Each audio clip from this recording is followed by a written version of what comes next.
Peddapalli municipality 2వ వార్డులో all India Forward Bloc నుంచి పోటీ చేస్తున్న మౌటన్ స్వరూప రవీందర్లు ప్రచారంలో దూసుకుపోతున్నారు.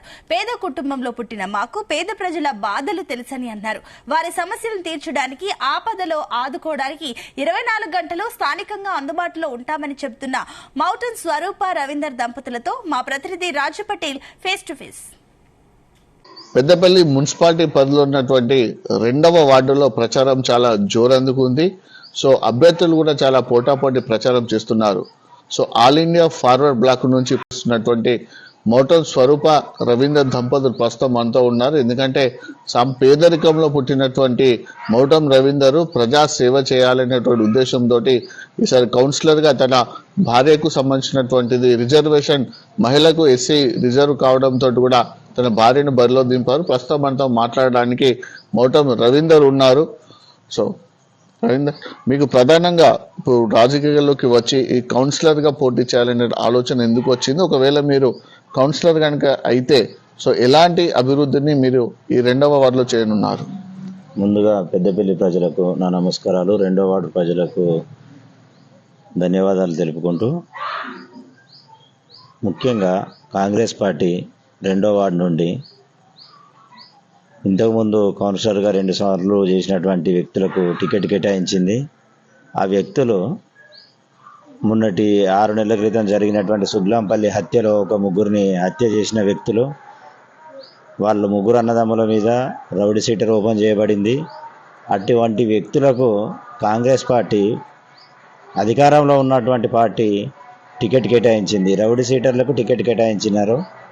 అందుకే ఇటువంటి రౌడీలు, గుండాలు, దొంగలు, దగాకోర్లకు రాజకీయంలో అవకాశం ఇస్తే ఇంకా చెలరేగిపోయి అన్యాయాలు, అక్రమాలు ఎక్కువైతాయని వాటిని అరికట్టడం కొరకు నేను బరిలో నిలవగా ప్రజల మద్దతు నాకు రోజుకు అంతకంతకు పెరుగుతూ ఉన్నది. 2వ వార్డు ప్రజలు చాలా విజ్ఞులు, చాలా తెలివిగల వాళ్ళు. వాళ్ళ ఆలోచన విధానం ఎప్పుడూ ఉన్నతంగా ఉంటుంది. వాళ్ళు ఖచ్చితంగా ఆలోచన చేసి వారు సరైన వ్యక్తిని, మంచి పేరుగల వ్యక్తిని, సేవ చేసే వ్యక్తిని ఎన్నుకుంటారని.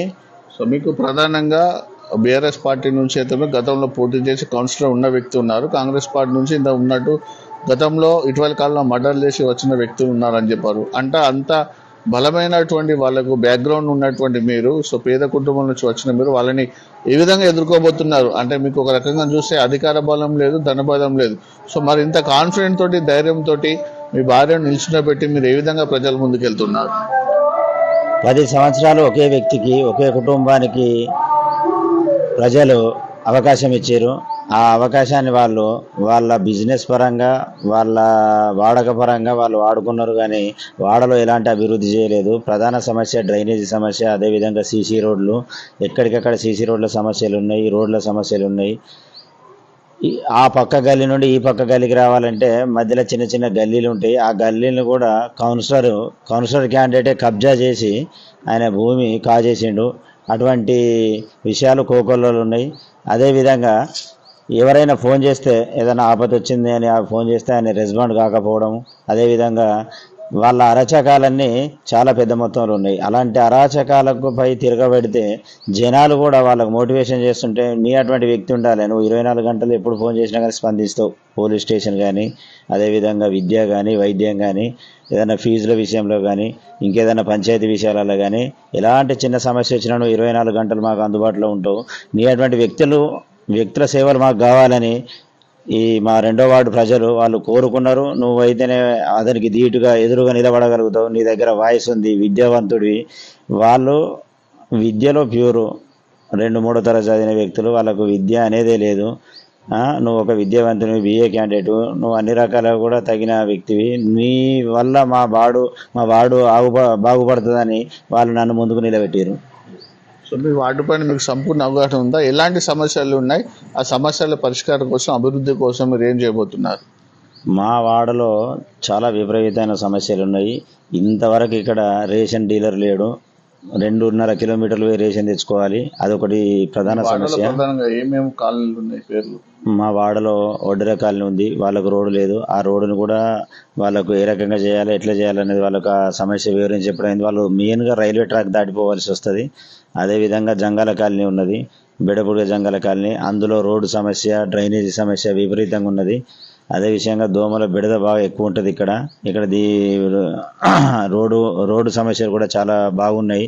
ఇంతకుముందు వేసిన రోడ్ అంతా కొట్టుకుపోయింది. అదేవిధంగా డ్రైనేజీ సమస్యలు, స్కూలు అప్గ్రేడ్ లేదు ఇక్కడ స్కూలు. అదే తర్వాత రిక్వెస్ట్ బస్ స్టాప్, ఇక్కడికి 2 కిలోమీటర్లు ఉంటుంది బస్ స్టాప్, 1.5 కిలోమీటర్ 2 కిలోమీటర్లు ఉంటుంది రిక్వెస్ట్ బస్ స్టాప్. కానీ ఇంకా బాగా సమస్యలు ఉన్నాయి. ఈ సమస్యల మీద ఒక్కొక్కటిగా యుద్ధం ప్రకటించి ఎంత వీలైన తొందరలోనే ఇవన్నీ పరిష్కారం చేస్తా అని నేను మా వార్డు ప్రజలకు మాటిస్తున్నాను.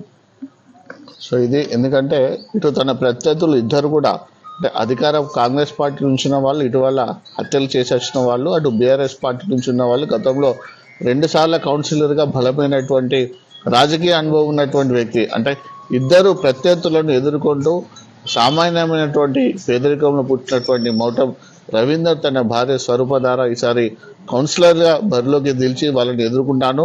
2వ వార్డుకు సంబంధించినటువంటి అభివృద్ధి, దాంతోపాటు ప్రజల సమస్యల పరిష్కారంలో వెనుకంజ వేయకుండా నిత్యం 24 గంటలు వార్డు ప్రజలకు అందుబాటులో ఉంటారనేటువంటి నమ్మకాన్ని అయితే వ్యక్తం చేశారు.